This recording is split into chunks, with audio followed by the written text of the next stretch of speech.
السلام علیکم دوستو، welcome to my YouTube channel. آج کی اس ویڈیو میں آپ کو بہت ہی انٹرسٹنگ سٹوریز سناؤں گا۔ تو شروع کرتے ہیں اپنی آج کی ویڈیو کے بارے میں۔ شہر کے بیچ میں جامع مسجد کے دروازے کے سامنے ریحان کا چائے کا ہوٹل تھا۔ اس کا ہوٹل خوب چلتا تھا۔ اس نے ہوٹل کی دیوار پر 50 انچ کی LED لگا رکھی ہے، جس پر سارا دن لوگ فلمیں دیکھتے ہیں، ہندی، انگریزی، چائنیز وغیرہ۔ ریحان کو فلموں کی کافی جانکاری تھی، ہارر، فنی، رومانٹک، ہر طرح کی فلموں کا بہت نالج تھا۔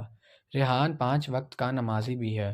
جیسے ہی اذان ہوتی ہے وہ دکان چھوٹے لڑکے کو سونپ کر مسجد کا رخ کرتا ہے۔ اس کا ماننا ہے کہ 5 گانا نماز کی بدولت ہی اس کے کاروبار میں برکت ہے۔ یوں ریحان کا سارا دن فلموں میں اور 5 وقت کی نمازوں میں گزر جاتا، مگر تمام لوگوں کا ماننا ہے کہ ریحان ایک نیک اور نمازی پرہیزگار آدمی ہے۔ مسجد کے امام کا نام مولوی حافظ عبدالسبحان ہے۔ 25 سال کا نوجوان تازہ درس نظامی کر کے آیا ہے اور مسجد میں امامت و تدریس سنبھالی ہے۔ نماز پڑھانے اور بچوں کو درس دینے کے بعد اپنے کمرے میں جا بیٹھتا ہے اور کتابوں میں کھو جاتا ہے۔ اگلے دن عصر کی نماز کے بعد مولوی صاحب کا چائے پینے کا من ہوا تو مولوی صاحب کے دل میں خیال آیا کیوں نہ آج اپنے ریحان بھائی کے ہوٹل سے چائے پی جائے۔ جب وہ ہوٹل میں داخل ہوئے تو سارے لوگ مولوی صاحب کو دیکھ کر یوں چونکے جیسے کوئی کھلائی مخلوق ہوٹل میں داخل ہو گئی ہو۔ مولوی صاحب نے چائے کا کہا اور ایک کونے میں بیٹھ کر رسالہ پڑھنے لگ گئے۔ مولوی صاحب چائے پینے کے بعد مسجد میں لوٹ آئے۔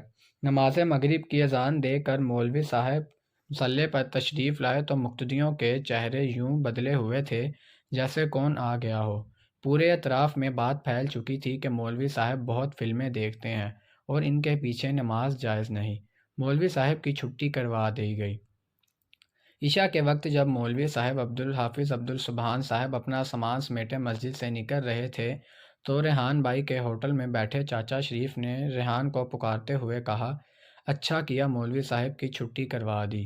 ایسے مولویوں کی وجہ سے ہی اسلام بدنام ہے اور ہم مسلمانوں کی عزت نہیں ہے۔ ریحان نے ہاں میں ہاں ملائی اور پھر سے سب دوبارہ فلم میں مگن ہو گئے۔ یہ ہے ہمارے معاشرے کا حال۔ ریحان سارا دن فلمیں دیکھنے اور دکھانے والا نیک ہے اور مولوی صاحب 5 منٹ چائے پینے گئے تو بہت بڑے گناہ گار ہو گئے۔ اللہ ہم سب کو ہدایت عطا فرمائے، آمین ثم آمین یا رب العالمین۔ دوستو آج کی ویڈیو میں بس اتنا ہی۔ اگر آپ کو میری ویڈیو پسند آئے ویڈیو کو لائک کریں، شیئر کریں اور میری آپ سے ریکویسٹ ہے اگر آپ میرے چینل پر نئے ہیں چینل کو لازمی سبسکرائب کریں، بیل آئیکن کے بٹن کو پریس کریں۔ اپنا بہت سارا خیال رکھیں، ملتے ہیں نیکسٹ ویڈیو میں۔ اللہ حافظ۔